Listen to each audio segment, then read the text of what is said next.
نه که تی روز جورا بیا و قشلاقی ما را بیا، من ترا استادای ماهر در پیش و برم شاگردت منم تعلیم بگیری، خروزا را ولی تو قد چون نبینی جگرت پاره میشوه. خروزا آوازی بلبل بالا مونده است خر. چه بلبل گوش کرد این داوری را، مجسم دید در قاضی خره را. این بلبل گوش کرد واه روش درگور گفت این قاضی ما خر شده است. به هم برزد دو بالا دور شد دور، میان شاخساران گشت مستور. گرفته پیشش و گفت خدایا از خران ما را نگهدار، از این خرداوران ما را نگهدار. فوتزور استحصال فرانسیا ای 8 تا 12 کیلو را خراب میکنه، هم برای مرد هم برای زن توصیه داده میشود.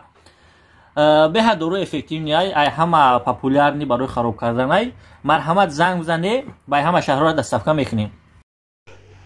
танқисӣ аз қад дорӣ, мехоҳӣ қади зебо дошта бошӣ, пас узмах мушкилии шуморо бартараф мекунад. аз 10 сантиметр то 15 сантиметр қади шуморо дароз мекунад. номеро дар рӯи экран занг бизанен. консултатсияи бепул, доставкаи бепул. قاضی ما خر شده است. به هم برزد دو بالا دور شد دور، میان شاخساران گشت مستور. گرفته پیشش و گفت خدایا از خران ما را نگهدار، از این خرداوران ما را نگهدار. انمی سعد ابن معاذ وقتی خداوند هدایتش کرد گفت خدایا از خران یهودی ما را نگهدار. غلطه که ایچی کسی یک برادر داریم ایمی جایره بلوغ، همسایه مونم بود یک چند ساله، بسیار بچه خوبه، بچه محیبه، اما همین سرگفه، گفای بیهوده و بیمعنی را بسیار میگه. از بس که استا هم هست الحمدلله در اون محله و مسجد درست میکردیم، بگیم چی میزد سقف مسجد را ریمون میکرد. نصف روزی شد بعد نماز پیشین گفتم استا بفروده بریم یک معرکه دعوت میکردیم، یک جو ختم قرآن باید تیرد فوختک میزنیم، انشالله هم شکممون را پر میکنیم، هم صاحبای خونه میندار میشوند. ترم استای طعام در کلمونه جان مایترم خلاص میشوند. رفتیم در معرکه ششتیم. در معرکه فقط علما ششتگیان، همه علمان، آدم عادی نیست. بعد به خاطر آن که مردم آگاه بسازم که این چی کس است، پرسیدم حضرت کی است؟ گفتم ای استا های، استا. بیچاره ها استاد شنیدین تا آخر معرکه یگان ملا زبانش باز نمیکنه، همه خب بچه میگن شاگردش ای عقلک ای گپ میزنه ما را در نظر دارن، ای استادش خیلی باشه. تا آخر معرکه را الحمدلله ما گپ زدیم. ایرم همین خداوند عقل فراستش داد که زبانش باز نکرد، خاموشی ایستاد. بعد ایدر بر اومدیم، ایدر همین حرمتش میکنن که با فکرم با چای پلیش هم دادن و حضرت خوش اومدی. بر اومدیم میگه این چی برای حضرت میگن؟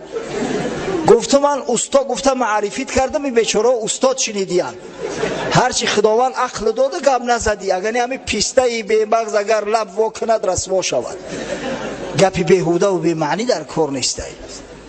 گپ باید کم باشد. مرد واقعی کسی هسته که زبان خودش اداره کرده میتونه. شخصی که زبانش اداره کرده تونست انشالله اون مرد واقعی است. از همه بلاها خداوند امینش میداره. در حدیث امام بخاری اومده است از سهل ابن سعد رضی الله عنه روایت میکند که پیامبر خدا صلی الله علیه و سلم فرمود من یحفظ لی ما بین لحییه و ما بین رجلیه اضمن له الجنه. هر کسی که به من کفالتی همون گوشت پاره را که در بین دو پاش است و کفالت گوشت پاره را که در بین دو چانش هست، یعنی پشت زبانهاش میدهد، من با او کفالت جنت میدهم، میگه پیغمبر صلی الله علیه و سلم. هر کس کفیل میشوه، ضامن میشوه بر فرجش و بر زبانش، من کفیل میشم که این شخص مؤمن باشه داخل جنت میشوه. از ایده بشورت زیاد میشوه. فقط همین زبان نگه بدار، لق نکه، گپی بیهوده نگو. پیغمبر صلی الله علیه و سلم چه بشارتی بزرگی داده است. سبحان الله، از ایده بشارت زیاد میشوه. همین باید نگاه داشته شود. مادرمو ام حبیبه زوجه رسول الله صلی الله علیه و سلم از رسول الله صلی الله علیه و سلم روایت کرده است که حضرت فرمود کل کلام ابن آدم علیه لا له الا امر بمعروف او نهی عن منکر او ذکر الله تعالی. هر سخنی که فرزند انسان میگه بر ضدش است. هر سخنی میگوی برای اون مؤاخذت میکنن فردا روز قیامت. هر یک سخن بر ضد بر زیان انسان است، با فایدهش نیست مگر سه چیز: امر به معروف، نهی از منکر، ذکر خدای تعالی. همه سه چیز فقط به منفعت انسان است. دیگر هر سخنی که میگیم، هر گپ کاری که میگیم، همش بر زیان ما است. در دنیا لق میکنیم، فردا روز قیامت از روی این زبان شتم میخوریم. در حدیث اومده است از حضرت ابو سعید خدری رضی الله عنه روایت میکند امام ترمذی و دیگر اصحاب سنن که رسول الله صلی الله علیه و سلم فرمود اذا اصبح ابن آدم فان الاعضاء كلها تكفر لسان. وقتی که فرزند آدم از خواب میخیزه، هر سحر تمام اعضای بدن، در بعض جا اومده است که پیشش زبان التجا میکنن، تواضع میکنن. در بعض روایات اومده است که زبان حکم به کفر میکنن، زبان مذمت میکنن. تقول اعتق الله فینا فانما نحن بیک. میگن ای زبان گرسوخته، از خدا بترس، در حق ما جور نکن که ما به تو متعلقیم، ما به تو وابسته هستیم. فاین استقمت استقمنا. اگر تو راست درست باشی، ما هم راست درست هستیم. اگر تو سبحان الله و الحمدلله گفتی، تمام رگ پیوند سبحان الله و الحمدلله میگه. و این اعوججت اعوججنا. اما اگر تو کج رفتاری کردی جوان مرد، از تو سخنای ناسزا برمد، ما در بلا میمونیم. تو یک مسلمان حقارت کردی، مشت یا میزنه بنیره میشکنه یا دندونه. تو اگر یگان سخنی نادرست و خلاف شرع نعوذ بالله کفر گفتی، فردا در آتش جهنم از تی بدبخت دیده ما زیادتر میسوزیم. میگن اعضای بدن، از خدا بترس، در حق ما جور نکن. از همین خاطر زبان همیشه باید اداره شود. با پیر رسیدم در اقصای یونان، بدو گفتم ای آن که با عقل و هوشی، زی مردم چی بهتر به هر حال؟ گفتا خاموشی خاموشی خاموشی خاموشی. پیش یک بزرگ رفته میگه، پرسیدم که تو بسیار آدم با خیرت هستی، با عقل هستی، کدام کار از همه بهتر است؟ 4 بار خاموشی گفت. خاموشی خاموشی خاموشی خاموشی. سبحان الله. حضرت احنف ابن قیس، قیسه احنف ابن قیس هم در جنگ جمل و هم در جنگ صفین برات بیان کرده بودیم. این سرور قبیله بنی سعد است. بسیار شخصی دانشمند بود، بسیار زیرک بود. همون شخصی که نزد حضرت علی اومد گفت یا امیر المؤمنین، گفت مرا گفت از جانب خود حکم تعیین کن.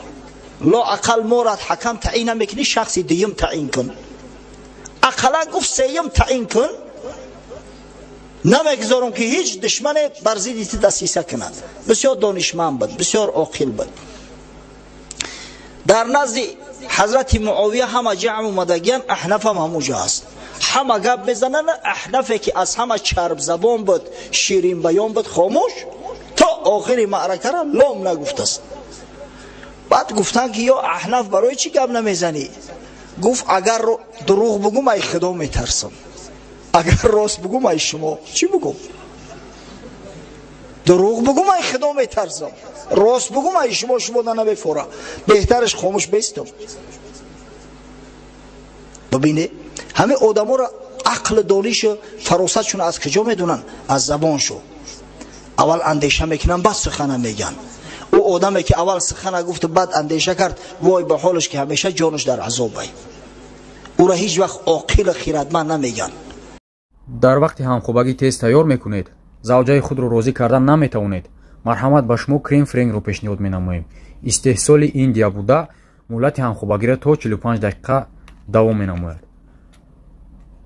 به رقم‌های در زیر نوار بوده زنگ زنید و معلومات بیشتر رو به دست آورید. یک کودک یک زنگی را دیده از دره سنی اوچهش گفته اوچه این میمون بی سیگریت کشیده است. نه که همین شما هم گفتم شکل صورت و به انسان مانند نیست، با در دهن و سیگریت شما عقل فراست داشته باشه لعنتی هم تری میشه. همین موسیقی هم تری تو کرده است. میترسم که یگان روز با خدای را کرده مخنث هم میشه، گلوبوی هم میشه به این شکل صورتو. همونیش که با آدم شکل به عقل به فراستر یک گوشه در شیشتگی بعد بس سرشون فیراد کرد بکشش دعفشه گفت بکشش آقی امورا چی در داری؟ اینا گفتم اینه انسانه، این پدر داره به فکرم، آداب داره، اخلاق داره. اشتماده با که نصیحت میکنه یک احمقش داملو نخواه به همین رشته هم خیلی بگوی. برادرای عزیزی که قرآن خوندن نمیتونید با زبان عربی، اینا با ترجمه تاجیکی و همچنین با حرفای کریلیکی طرز خوندن قرآن. اینا بسم الله الرحمن الرحیم، به نام خداوند بخشنده و مهربان. هم زبان عربی قدی نویسه، هم با زبان کریلیکی طرز خوندنش، هم ترجمهش هست. إنا أعطيناك الكوثر فصل لربك وانحر. اینا یکم آیات با درستی که ما تو را کوثر عطا کردیم. یکم آیات نیم إنا أعطيناك الكوثر. هر یک آیاتی که میخونه ترجمهش هست، هم با زبان عربی نویسه، هم با زبان کریلیکی نویسه، هم ترجمهش با زبان تاجیکی هست. السلام علیکم و رحمت الله و برکاته. سه برادر ای داخل ماشین خارج شدن، سه جوان.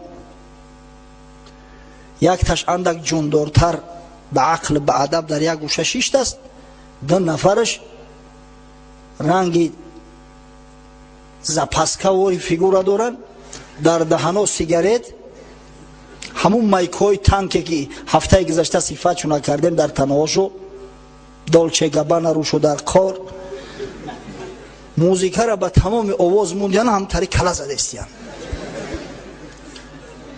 ایدور سعدلو را صدا کردیم که همون بدبختو را بگو که آواز موسیقیشون را پس کنن. کی را میگوی؟ پشارشون را میبرن. اخیر بی‌طاقت شدم پیش اومدم ای بچو هیچ عقل فراست داری؟ شما آدم هستی شیر انسان خورده ای بدبخت تو در کازینوی، تو در یگون نشینوی کلوبی، یگون موزیکال سنتر دایی پستش که خاک در سرت ای چه ترق داره ایزو نمیکشی. نگاه دارن کی را زلال کرده است؟ ای بدبخت من دا زلال کرده است، شما خودتو دا زلال کرده گیای رو تو درگور چی زلال کرده ای؟ اونی گفتم رنگی نمی مخنثا شیدگی خبر نداری و شما نمیفهمی که این موسیقی تینت انسان دیگه میکنه، موسیقای گرمان تا نیست میکنه، زنکت میکنه، تا میره نمیفهمی؟ نه فهمیدیم ولی گفتم ای پیش بعد میفهمی، با قیمونداش ولی با ای پیش میفهمی. رو درگور شکل صورت بینه، افت اندام بینه، به همین شکل میمون ورد با در دهنت سیگریت. یک کودک یک زنگی را دیده از دره سنی اوچهش گفته اوچه این میمون بی سیگریت کشیده است. نه که همین شما هم گفتم شکل صورت و به انسان مانند نیست، با در دهن و سیگریت شما عقل فراست داشته باشه لعنتی هم تری میشه. همین موسیقی هم تری تو کرده است. میترسم که یگان روز با خدای را کرده مخنث هم میشه، گلوبوی هم میشه به این شکل صورتو. همونیش که با آدم شکل به عقل به فراستر یک گوشه در شیشتگی بعد بس سرشون فیراد کرد بکشش دعفشه گفت بکشش آقی امورا چی در داری؟ اینا گفتم اینه انسانه، این پدر داره به فکرم، آداب داره، اخلاق داره. اشتماده با که نصیحت میکنه یک احمقش داملو نخواه به همین رشته هم خیلی بگوی. گفتم همین ریشه که رومون سیاه کرده یعنی ولی میدیدی قطعی تا چقدر معامله میکردم. انسان باشی با تو انسانوار معامله کنن. التواضع مع المتواضعین و التکبر مع المتکبرین. با آدم متواضع تواضع کنید، با آدم متکبر تکبر. در پیش متکبر که تواضع کردی باید باره تکبرش زیاد می شود. بعد گمان میکنه که یا ایمن میترسه یا متهمه. نوجوان مرد گفتم در این تریتوری ها ایتاری موسیقی را بلند نمان. برای در تایدرون محکم که در حجرت چند قیب بلند میمونی بمون. خودت مخنسی مردم هم مخنس نکن. این تأثیری بعدش در دیگران نرسه. چنان سوالای ابلهانه میتن، چنان سبحان الله یک گپ 3 بار میفهمونیش با همون را مایده کرده با ایسری نو پرسیدن میگیره. ای برادر ممکن تو به حضور باشیم و وقت نداریم از برای خدا، یا من تو پاییم یا تو پای. و نخواه یک گپ هر یک کلمه شو برات بفهمونن 3 بار بگند با همون سوال ایسری نو بتی.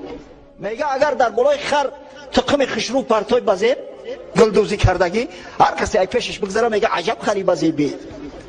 خوب خری خشرویی همه خیلی مسته. خرک زیبا که در گردنش زنگولچه ببند در قد کوشه ببرون همه تماشاش میکنم. از همه خاطر لباس زیبا و آزاده پوشه، اما لباس زیبا و آزاده تو باید سنتی باشه. شما باید به محمد صلی الله علیه و سلم تقلید کنید، به دالچه و گبنه ها نه، به پیر کردن ها نه، به پیغمبر خود تقلید کنید. لباس تازه و آزاده و خوشرو پوشه و سنتی باشه. بیجی بی ایرانگش زردای سری دیل تای نابوتش پوشیده هم بگه سنتی باشد. پس سوال بچه ها آداب داره، خواهش میکنم همه آداب رعایت کنی. آدابی سوال کردن رعایت کنی. زمانهای پیش هیچ یک زنگ تلفنت رد نمیکردم، همش همه برداشتم پای در پای. اما امروزا دیگه عصب ما خراب کردیم. چنان سوالای ابلهانه میتن، چنان سبحان الله یک گپ 3 بار میفهمونیش با همون را مایده کرده با ایسری نو پرسیدن میگیره. ای برادر ممکن تو به حضور باشیم و وقت نداریم از برای خدا، یا من تو پاییم یا تو پای. و نخواه یک گپ هر یک کلمه شو برات بفهمونن 3 بار بگند با همون سوال ایسری نو بتی. پس آداب سؤال از حضرت جبرئیل علیه السلام با آموزه. حضرت گفت یا رسول الله اخبرنی عن الاسلام. ای حبیب خدا، ای پیغمبر خدا، از اسلام مرا آگاه کن. چقدر کوتاه اما در برابر خود نگاه کنه که این اسلام چه یک مفهومی وسیع است. یک سؤال شامل داد با آدابانه، گپ زیاد نگفت. اصلا همین لقلقی بیهوده در کار نیست. بچه بسیار گپ زدن عادت نکنید. با کم گفتن فکر خودتون بیان کردن یاد بگیره. خدای تعالی وقتی که جنت وصف میکنه میگه در جنت لغو نیست. لا یسمع فیها لغوا. نمیشنوه در اونجا میگه گپی لغو، گپی بیهوده. گپی بیهوده عمر انسان ضایع میکند. همه گپی لقلقی بیهوده باشد عمر ضایع میکنه. از همین خاطر بزرگان میگن که اگر گپی خیر گفتن نمیتونی خاموش باش. همون خاموشیت هم ادب است، خاموشیت هم عبادت است. پیغمبر خدا صلی الله علیه و سلم گفت الا اخبرکم بایسر العباده و اهونها علی البدن. شما را آگاه سازم از سبکترین عبادت ها که بر بدن شما هیچ مشکلی حاصل نمی سازد. گفتم بله یا رسول الله. حضرت گفت الصمت و حسن الخلق. سبکترین عبادت ها دو چیز است. یکی خاموشی، دوم اخلاق حسنه. ببینید خاموشی را رسول الله صلی الله علیه و سلم عبادت خواند. در حدیث امام بخاری آمده است، از حضرت ابو هریره روایت میکند که پیامبر خدا صلی الله علیه و سلم فرمود من کان یؤمن بالله والیوم الاخر فلیقل خیرا او لیصمت. هر کسی که ایمان به خدا و به روز آخرت دارد پس باید یا گپی خیر بگه، گپی خوب بگه، یا خاموش ایستد. فلیقل خیرا او لیصمت. خاموش ایستادن هم ببینید عبادت هست. گپی خوب گفتن نمیتونی خاموش باشی، دهنت پوش. خداوند ما را 2 گوش داده است، 1 زبان، تا اینکه بسیارتر گوش کنیم. امام غزالی درباره خاموشی گپ میزند، میگه گوش کنید بچه‌ها. ببینید اصلا همین کلام سخن 4 نوع میشود. یکم کلامی که مطلق زیان داره، سر تا پا همه زیان است. مثلا غیبت، مثلا دروغ، این کلامی هست که سر تا پا همه زیان است، همه در جان صاحبش جور است. دوم، کلامی که سر تا پا همه ثواب است، خیر است، امری به معروف و نهی از منکر، ذکر خدای عزوجل. سیوم، کلامی که هم سود دارد هم زیان، هم فایده دارد هم نقصان. چهارم، کلامی که نه سود داره و نه زیان، نه فایده داره و نه نقصان. بعد میگه او کلامی که سر تا پا هم زیان است، از او اجتناب ورزیدن مسلمان واجب است. میخواهی که جان در عذاب نباشه، باید از سخنی که همش زیان است زبان تا باز بداری خاموش باشی. خاموش ایستادن واجب است. کلامی که هم فایده دارد هم ضرر، البته که ضررش ای فایدهش زیاد است، از اما خاطر بهترش که اون کلام نگوی. در کلامی که هم فایده داره و هم ضرر، بهترش او را نگوی. سیوم، کلامی که نه فایده داره و نه ضرر، این گپی لغو و بیهوده ای، گپی بی معنی ای، عمر ضایع ساختن ای، پس باید ایش هم نگوی. چیمون؟ کلامی که فقط فایده داره، یعنی که اگر سخن کلام با 4 حصه تقسیم شود، 3 حصهش ممنوع ای، 1 حصهش اجازت.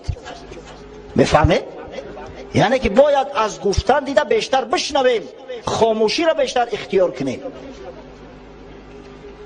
شخص میگه بچین شد پیش شیخ مرد هوشیار، که ما رو از حقیقت کن خبردار. بچین شد پیش شیخ مرد هوشیار، که ما رو از حقیقت کن خبردار. جوابش داد آن پیری طریقت، که 10 جزو است در معنی حقیقت. پیش یک شیخ می روه یک مرد که حقیقت برام بیان کن. گفت حقیقت از 10 قسم عبارت است، بگویم تا اگر نیکو نیوشی، یکی کم گفتن است 9 خموشی. اگر گپ ما گوش کنی و قبول کنی، همو حقیقتی که تو میپرسی، از 10 1 حصهش کم گپ زدن است، 9 حصهش خاموشی. زی خاموشی است در دست شهان باز، که بلبل در قفس نالد زی آواز. باز شهباز که خاموش است، در بالای دست پاچه ها میگرده. پاچه که شکار برمد، شهباز در بالای دستش گرفته میگردونه. اما بلبل بیچاره که ای شهباز در خشرو ای دسته همو آواز شو، ای دسته همو چه چه شو، دایم بیچاره در دوی قفس ای. از همین خاطر بیشتر شخص باید کوشش کنه که خاموش باشه.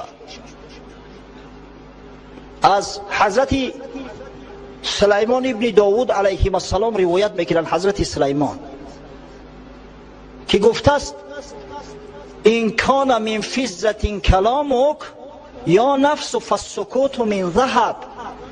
اگر سخن تو ای مرد مثل نقره خام هم که باشه، مثل نقره درخشان و قیمت بها هم که باشه، سکوت طلا است، خاموش ایستادن طلا است. آداب یعنی خاموش ایستادن باید یاد بگیریم. بعضی برادر سوال میکنه در تلفن، با برابرت گپ زده است. یه بچه حالی هم سوال تمام نشده است، تمام شده است، او تمام شده است، دم تبگی ادم خب بست. اگر من همی ترا بفهمونم جواب شد، او تو برابری من گپ زده استی، ای کجا دیگه من خشم میته که جوابی ترا بتم. سوالا که کردی باید خاموش بستی که جوابش چی میشود. و احمق ترین احمق ها کسی است که با دبین سخن میدوه، صبر نمیکنه تا آخر سخن گوش کنه، دبین سخن میدوه.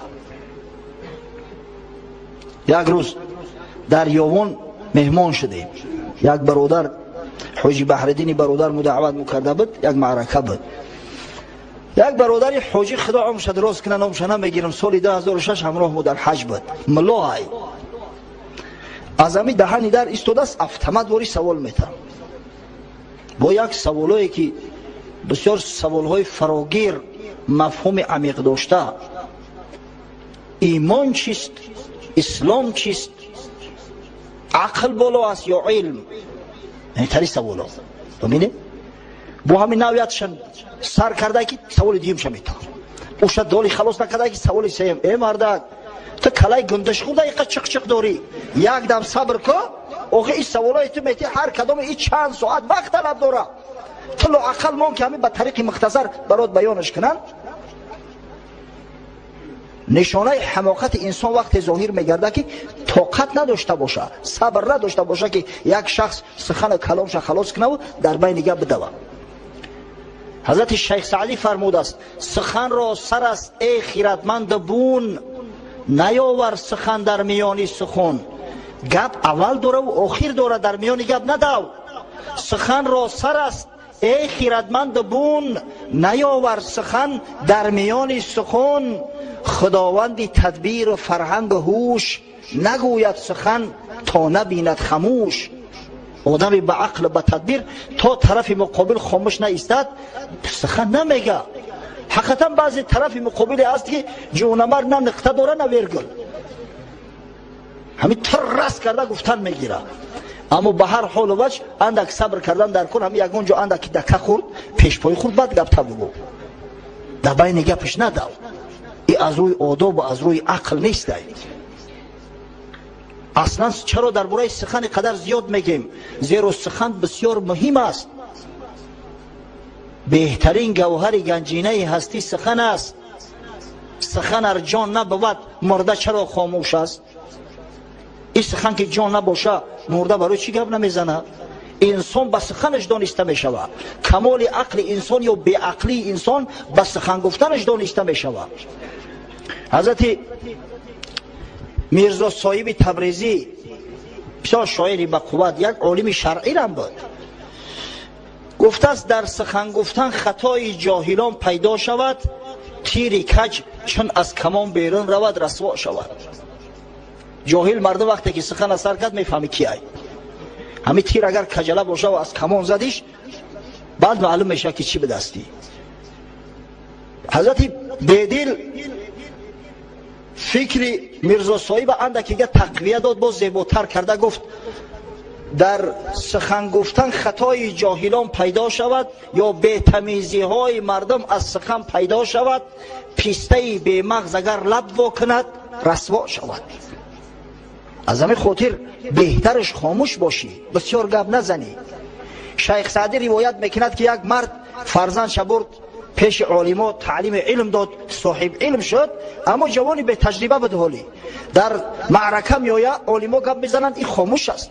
یک روز در خانه مذمتش کرد که پسر جان آخه ترم علم خوانده، همون چیزای خواندگی تا کم کم بگو، همین مردم بفهمن که ترم میدونی. گفت پدر جان من میترسم که با یگان سوال میتن که نمیدونم، شرمنده میشم. از اون بهتر نیست که خاموش بستم. مرد پنهان بود به زیر زبان، تا نگوید سخن ندانندش. نه گوید لبیب خوانندش، زیشت گوید سفه دانندش. مرد در زیر زبانش نهفته. یک روایت، یک خبر حضرت علی رسیده است که گفت المرء مخبوء تحت لسانه. مرد پنهان است، پوشیده است در پشت زبانش، در زیر زبانش. مرد پنهان بود به زیر زبان، تا نگوید سخن ندانندش. نه گوید لبیب خوانندش. گپی خوب که گفت میگن این آدمی به عقل بود است، دانشمند بود است. زیشت گوید سفه خوانندش. نگه اگر گپای احمقانه گفت، گپای بی تمیزی گفت، بی معنی گفت، در اون صورت میگن این احمق بود است. تا امروز چندین نمود داروهای گیاهی را استفاده برده گردی، لیکن رزولتات نداده. میخوای که نرمال رزولتات تا بوزبالشه، یعنی که فربشه. این مرحمت سمیوان ارگینال نی برای شما توصیه میتیم. با باوری، با گارانتی رزولتات خوب تو میته. برای معلومات های بیشتر با متخصصای شرکت شفافرما زنگ بزنید و شما معلومات های بیشتر میدید. اینها سبب خدا شفا فرما همراز شما. السلام علیکم و رحمت الله و برکاته.